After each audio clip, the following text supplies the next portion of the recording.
Hey, what's going on, guys? Welcome back to AriesEDC. So I at this point have finished the 480 CRV2 blades, and I am jumping back on the Gargoyle Harpoon that I started several weeks ago as an addition. So this was just an added project that I took on for somebody, knowing I might have some time in the next couple months to work on it. It has been cut, shaped, the bevels have been ground in, and this has been sent out to heat treat. So Peters has already heat treated this. This is Nitro V heat treated to 61 HRC. Of course the air condition comes on now. It's got jimping behind the harpoon, and I've already cleaned up the edges just from coming back. And the customer who wants me to build this also sent me these scales, this really nice poplar burl, I believe is what it is. So really beautiful stuff. So I look forward to attaching that onto this blade for handles. But we need to clean up this blade first. This is how they come back from Peters heat treat. So they're kind of rough. So I just need to clean up this blade and get it looking good again. This is going to be acid etched and tumbled, so I have to acid etch it and tumble it and get it all ready for that. And then we can start doing handles and start doing the work on getting this one finished up. So it's a bunch of hand sanding, and it's time to get this one cleaned up.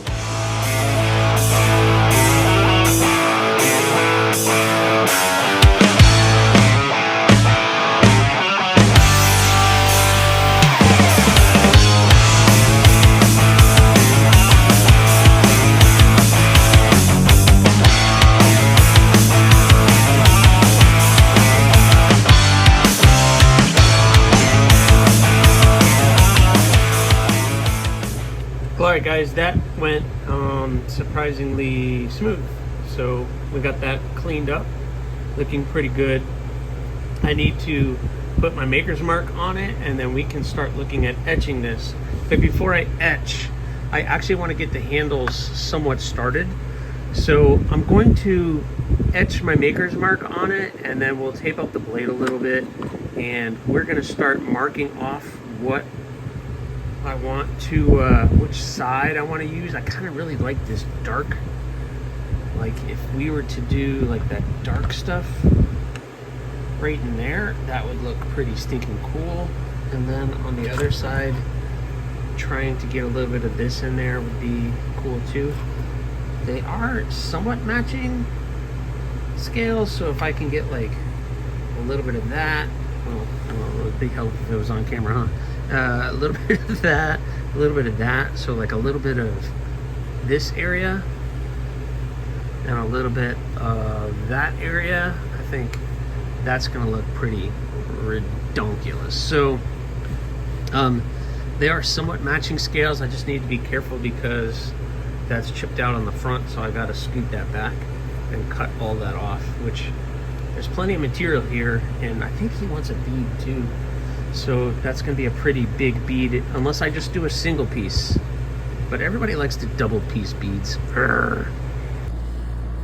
Maker's mark done.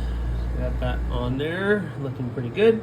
And I went ahead and marked up the scales to where I'm thinking is going to look the best. And then we'll be doing a little bit of that and a little bit of this. Actually, probably a little bit less of that. So I think that's a good spot. What do you guys think? I think those are going to look pretty darn cool. So it's time to start cutting this material up and getting it somewhat shaped up to the knife. And I have decided I'm going to go with black G10 pins. I think that's going to look cool. I could have gone steel or brass, but I think black is going to look the best. So we're going to keep it simple and make this work. And then this gives me plenty of material back here to make beads out of. Have some black G10 spacer I'll do, so it'll be a 3-part bead. but it's going to be it's going to be a pretty big bead. So hey, whatever. But we're gonna make it look cool. So it's time that I stop blabbing, start cutting some stuff out.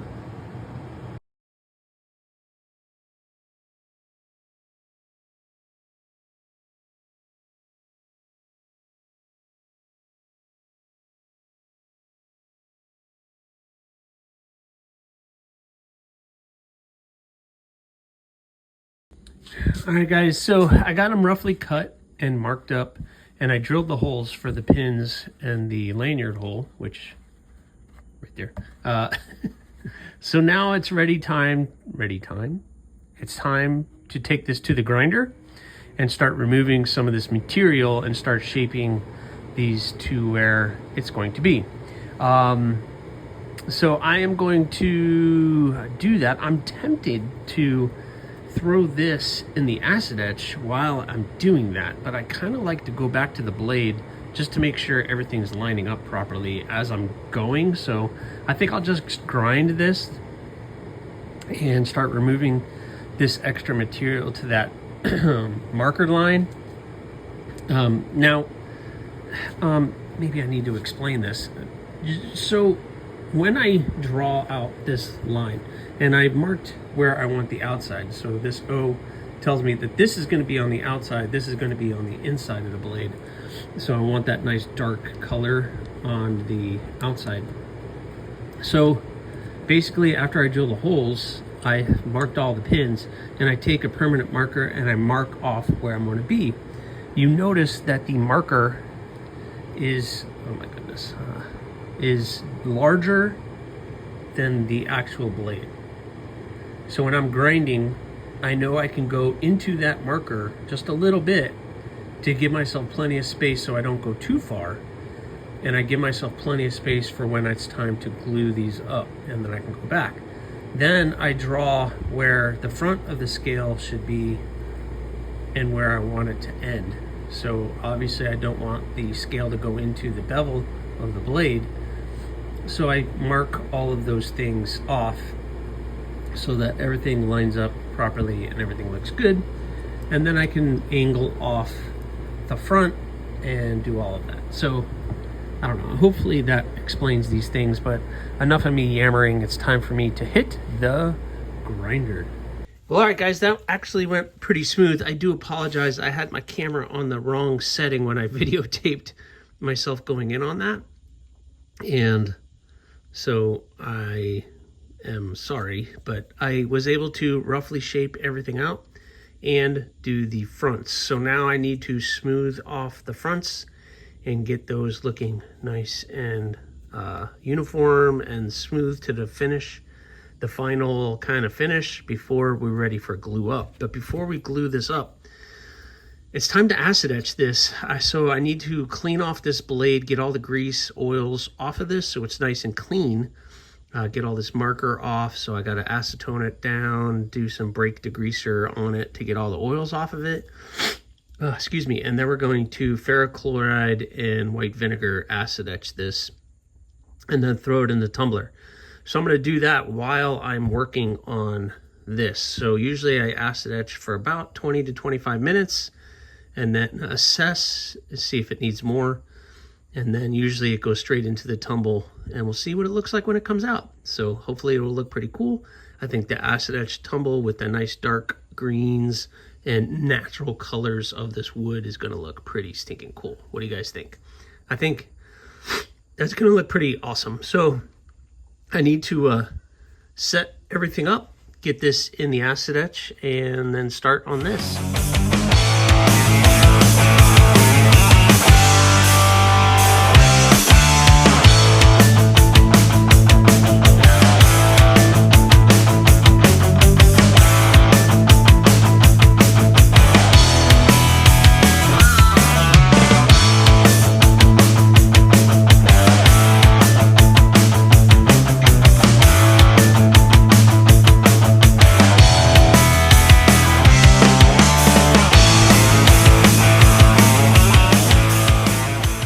right, guys, so I got the fronts all nice and polished up. So if you can imagine, the rest of this handle is going to look kind of like that. I haven't even oiled it. That's just polishing it. So once it's oiled, it's going to give it a little bit more depth. But what do you think of that? That's going to look pretty stinking good. So that's done, and it's time to go check on the blade. We'll see what it looks like out of the acid etch. All right, let's see. I might need to focus this up a little bit or zoom out. Let's zoom out. All right, so sorry about my mess, but let's see. It's been about 20-25 minutes, and yeah, look at that. Nice and black. Perfect. All right, so I'm going to wash this off, put it in the sodium bicarbonate to neutralize all the acids, and then we're going to tumble it. So let me set up my tumbler, and we're gonna wash this off, put it in the sodium bicarbonate to neutralize those acids, and then we're gonna tumble it, and then I'll catch you guys once it's done tumbling. Well, maybe 10 minutes. Yeah, I forgot how fun it is to just work on one thing at a time. It's so much fun. So we have it acid etched, we have it tumbled. Love the finish. Look at that. Looks awesome. So I hope you guys like that. Look at that. I'll hold it there. Look at it. Just look at it. I'm sorry, bees, but I had to steal your thing. Okay, so let's put this together. Where'd my other pin go? Oh no. Aha. It's trying to hide on me. Darn those pins. Always trying to hide on me. All right, so I'm having a great day. I hope you guys are having a great day, whatever day this is. I am having a good day because I get to focus on one thing at a time. Oh, look at this. Look at it. Look at that. Look at that. It looks good so far. You guys can't see what I'm looking at, but all right. Boom, shakalaka, boom, shakalaka. That's nice, tight fit. Excellent, excellent. What about that? Heck yeah. Look at that. Obviously, that is a thick handle, and I am going to be removing a ton of material.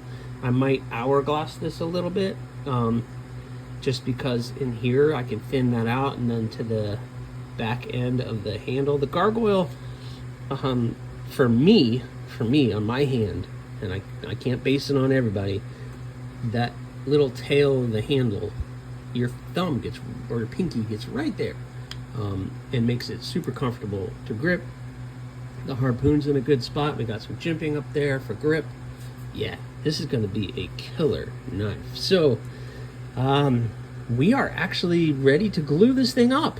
Holy cow. So I need to tape up this blade, oil it up a little bit just to protect that finish, tape that thing up, and we can glue up these handles. And then, yeah, I'm going to be putting these on a major diet, because that is a lot of material. Even for me, that's a thick handle. So we're gonna really do a lot of work shaping it. Unfortunately, I'm still on the 1x30, but that's okay. We're gonna make this work. So I'm gonna tape up this blade and get it all prepped and ready to be glued up already. Holy cow. All right, guys, got it all glued up. Holy cow. It is looking good so far. So now I just have to wait. Wow, I can't believe I glued it all up already. Man, we are cruising. Well, there we are. Everything is nice and dried up. So now it's time. Got to put this all on the major handle diet. Gotta thin out the profile, clean up the edges, and then start shaping all of the fun things with this handle. So let's get to work.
do you guys think of that?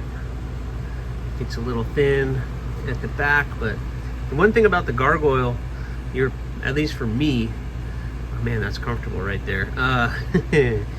My pinky gets right there on the back of the handle, that little tail end, and with that harpoon shape, that's going to be really good. So I thinned all of that out really well. It's comfortable. It's not going anywhere. So that's to 800. If I hit it with a little oil, it will definitely pop. Hold on, let me see if I can get some. I'm not going to use linseed oil or anything, so this is just a little lubricating oil, I guess. It's not going to hurt anything. I'll end up cleaning it all off anyway, but alrighty, this gives you a pretty good idea of what that's going to look like. Yeah. Oh, yeah, look at that. Woo, boy, that's going to be a beaut with the acid etched handle, acid etched finish. Let's take it off. Of course, it's not going to come off. All right, let's do this. Come on, let's do it. I know you guys want me to do it, so let's rip it off. All right, ready? 1, 2, 3. All right. Oh man, what do you guys think of that? I see some glue I need to clean up, but holy cow, check that out. It's a looker. She's a looker. Oh man, awesome. You got the jimping right there on the spine. Obviously I need to go back and re-etch the handle and the spine to get it that nice dark etch again. That's not going to be fun, but I gotta do it. Oh man, that looks so stinking cool. All right, excellent. I can't wait to get some pictures to this guy. So I need to get some of this cleaned up, and I'm gonna oil this for real. Or maybe before I oil it, I'll try to do this, but that will be on the next video, guys. I'm gonna end this video right here. I hope you guys are liking how this one is coming out, the Gargoyle Harpoon in Nitro V with the poplar burl handles that this person sent me. He sent me these handles, and I hope I'm doing it justice. So really stinking cool. What do you guys think of that? Let me know in the comments. Thank you again so much for watching. Please remember, subscribe, like, leave a comment, or not. The choice is always yours.